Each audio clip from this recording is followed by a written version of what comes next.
I'm sure in coaching all the people that you coach with regards to getting better sleep, a lot of people have the issue of my mind is racing, or I'm stressed out because I'm thinking about what I have to do tomorrow, or I'm thinking about what's going on at work, or I'm thinking about my kids.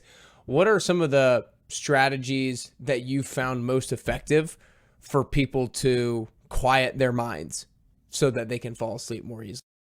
Yeah, that is literally the biggest thing that people struggle with when they're trying to improve their sleep, or they have insomnia, right? So, there's strategies that I can share in the moment, but I want to go before the moment, because really, if you're struggling to fall asleep because your mind's racing and you're thinking about a bunch of things, you need to address it before the bed. Most people go throughout their day, they go from the one thing to the next thing, the next thing.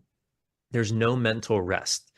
Mental rest leads to sleep. Rest in general leads to sleep. And we have a massive rest deficiency in our culture and in our society.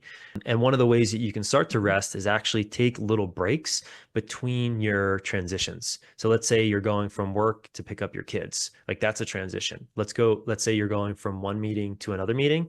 There's a transition. So you want to make sure that you slow down, you kind of connect to your body, you create some space. You're not like jumping on your phone answering emails or text messages. There's just a little bit of space throughout your day, so it allows that mental rest to happen, so that there's not so much buildup at the end of the night, or at the end of the day, that leads to struggling through the night. Yeah, I love it. Any other before the moment tips? I mean, that's great. Taking those little breaks in between, making sure that you actually have mental rest and physical rest throughout the day. Any other things like that? Yeah, so in the moment, if you have a racing mind, get out of bed. Don't stay in bed with a racing mind, and write out your thoughts, because our hands move a lot slower than our brains. And so if we are writing out the things that are on our minds, that's going to be super helpful to begin to slow our minds down, to then be able to allow sleep to happen.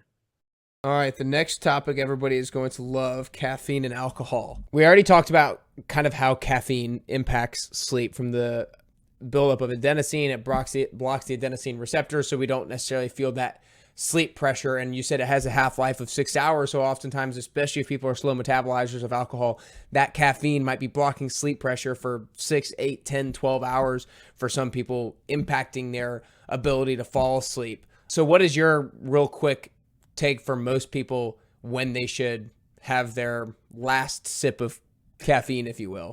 Yeah, so with caffeine, you want to wait an hour before you have your first caffeine beverage. And the reason for that is because caffeine, our cortisol is highest in the morning. Caffeine is like jumping gasoline on already hot fire. So you're going to have elevated cortisol throughout the day if you don't wait an hour.